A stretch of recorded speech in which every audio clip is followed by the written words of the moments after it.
All right, what is going on, ladies and gentlemen? How is it going? I am Is There No One Else? And in today's video, I wanted to talk to you guys about Ashes of Creation's October live stream, which covered Caravans. Now, I have been covering Ashes of Creation on this channel for the last year now. I have been following the development of this game for the last 3 years. And I can say confidently that this is one of the live stream events that I've been most excited to see.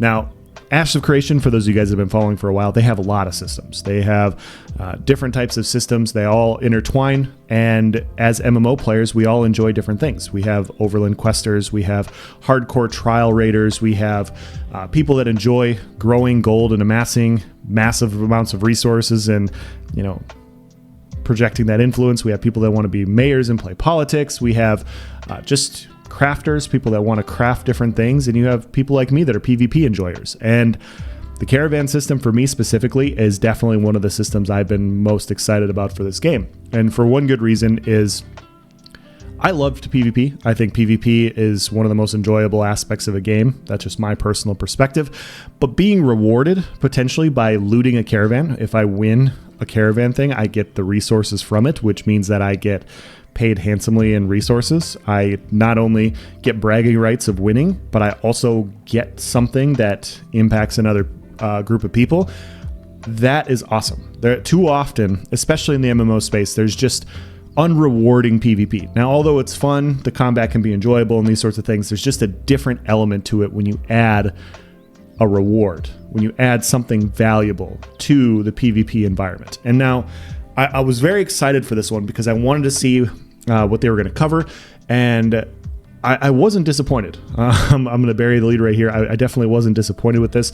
But yeah, I wanted to talk to you guys in this video about why Caravans are so exciting, why they have value in the space for Ashes of Creation, and what we could see in Tune when this game goes live and, you know, in Alpha 2 and in the betas. So yeah, let's dive into it. Now, for those of you guys that don't know, Ashes of Creation has no fast traveling unless you are fast traveling from one scientific node to another. Those are the only two types of nodes that have a fast traveling aspect to it.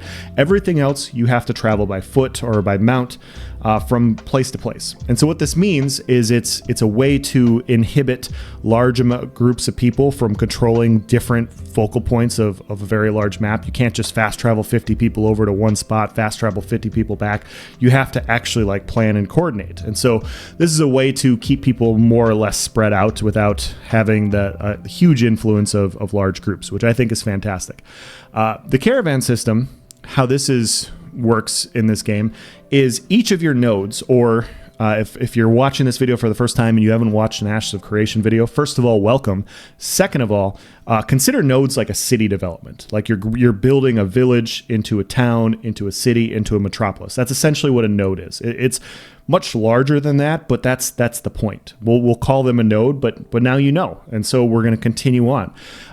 In order to progress your node in Ashes of Creation, what you're going to need is you're going to need different types of resources. You're going to need to fulfill different requirements in order to build your village up into a town. And so in order to do that, you will have to go out and farm. You'll have to go out and complete quests. You'll have to have your town complete different things. And some of these things, some of these resources will not be available in your area. You will have to go much farther away from your area in order to progress your node. Now, as MMO players, we all want to be endgame, right? We all want to progress our characters. We all want to progress our node. If we progress our node, we get better dungeons in our area. We get better loot. We get this stuff.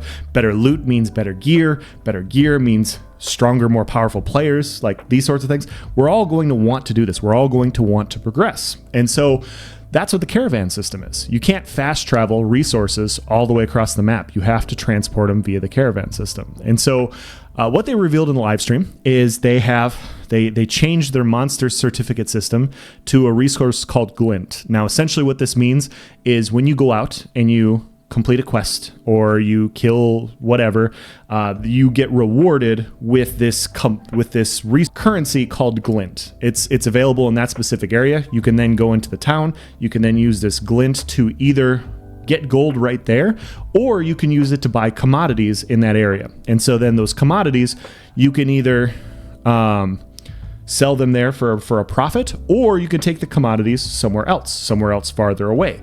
And what it says in the wiki is the farther away you deliver these commodities, the better the gold ratio is for what you deliver. And so this is an aspect to get people out and get people incentivized to get caravans. Who doesn't like gold, right? This is one of the ways to make gold in this game.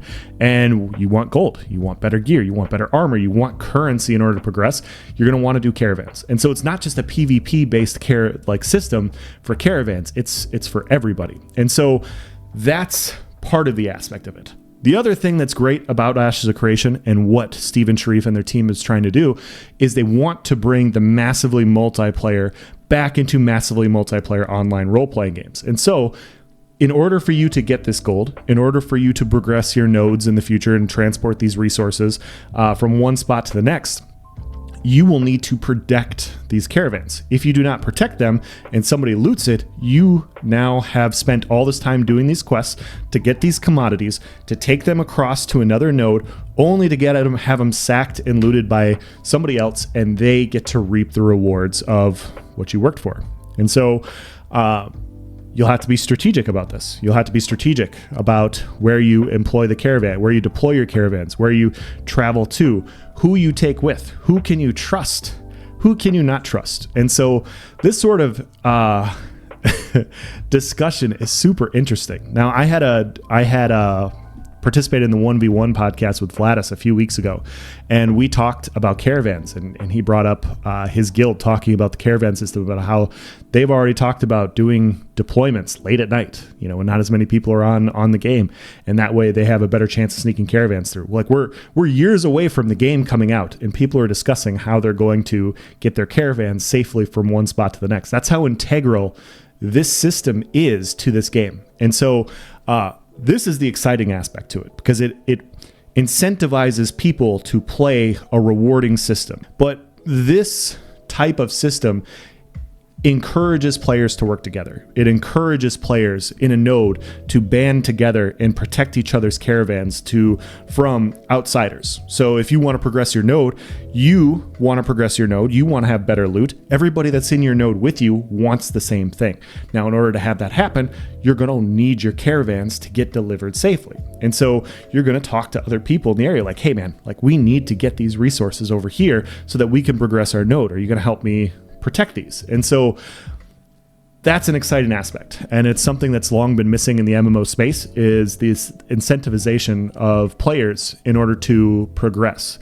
Oftentimes, we're all in our own little bubble. We all, queue up for our dungeons or our content that we're trying to complete. We get our loot. We don't really have to communicate with anybody. We have our stuff, and that's that. That's not going to work this way in this game. And so that's the super exciting aspect about caravans. That's the not all encompassing, but that's why I'm excited about it. Is the system, if deployed properly, is a very exciting way to keep players involved in their local node. Keep them. It's tying into their basic wants to progress their character. And so I think it's going to be successful for that reason. Now, as far as the live streams goes, how was it? What do I think? I thought it was pretty good. I thought it gave me most of what I wanted. Steven Sharif did hint that they discussed rivers, and I figured we would see the caravan transition and ford a river. Now, long story short, there are rivers in Ashes of Creation, and there are bridges that you can cross, but bridges are a choke point. You might not want to take your caravan across a bridge. You may want to go take it down alongside the river, ford the river with a raft, so that local bandits and prowlers don't sack and loot your caravan. And so that was the aspect that I was really looking forward for them to show. They were encountering bugs and glitches, and they could not show that aspect, so we'll have to save it for another live stream. Really, it was disappointing. I wanted to see it, but I got to see a lot. What did I get to see? I got to see a base level caravan. Thanks, Bucky. And then I got to see a high level, high end, all the bells and whistles, the Steven Sharif pimp wagon, which is the end game caravan with all the bells and whistles attached to it, which was pretty cool. It was really well done, really aesthetically pleasing.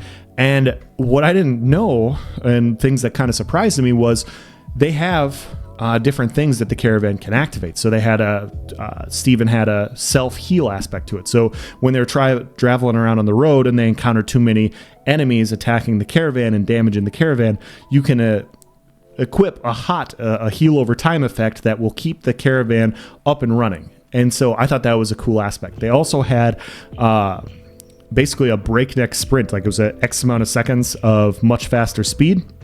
And it was basically a boost. So let's say you do get attacked, you do have a way to potentially escape. And so this stuff is stuff that I wasn't expecting. I wasn't expecting to see like actual Caravan like special skills and stuff. I don't know why. I just thought it was just going to be a boring Caravan, but I was wrong.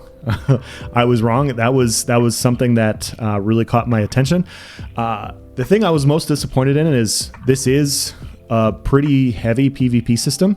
And not all PvP, of course, but we haven't really seen PvP yet. And so I was really looking forward to combat. I was like, if they are going to show combat anytime soon, you would expect to see it for the Caravan system. And so I was looking forward to the possibility of combat because that's why I want to play Ashes of Creation. I love the idea of group-based combat and people working together for a common cause. And if it's done well, like it could be a very, very addicting game. And so we didn't get any of that, which was too bad. I mean, it's understandable. Also, it's pre-alpha 2. They showed other things. Like I said, the interactions with NPCs, the interactions with fallen trees on the road, those sorts of things. All of that was good. And it was good enough. Like I got to see the response from the Caravan. I got to see the response from people protecting it. I got to see what the Caravan has equipped to protect itself. All those sorts of things were good. So although I didn't get what I wanted, I got like the answer to the questions that I was going to ask about PvP, like what happens when it starts to take damage, like those sorts of things. And so getting to see that the Caravan has its own built-in defenses was pretty exciting. And so I love the interaction from grounds to roads. Basically being able to travel faster when you're on roads, which makes complete sense. I loved the graphics. The graphics of traveling through the area were great. Fighting the monsters were great. All of it was really good. It was a very exciting stream. I wasn't disappointed. I wasn't disappointed with what I saw. And so overall, it still leaves me really excited. It leaves me excited for this game. I'm really excited to get into Alpha 2 and test this next year. But yeah, I'm going to end this video here. I want to hear your guys' thoughts as well. Hopefully my rambling, hopefully I got you a little bit excited about the Caravan system, and I'll provide a link in the description if you guys want to go check it out. Also, tomorrow, Nice Gaming and we will be having a special co-host, Vladis, on our podcast, Voices of Vera, available at 7:30 p.m. Eastern. We will be covering the Caravan live stream as well. And so we will be going through all things Caravan related, our overall thoughts, some of what I've talked about here, also some other things, some other opinions, and maybe some things that we hadn't really thought about. And so if you want to come in, participate with that, feel free to tune in. I will be at twitch.tv/istherenoneelse. Nice Gaming will be on his YouTube channel, so you can feel free to go check that out also. Yeah, it'll be fun. Just a bunch of people hanging out, talking about Caravans. So that's it for me, guys. Take it easy. Have a nice day.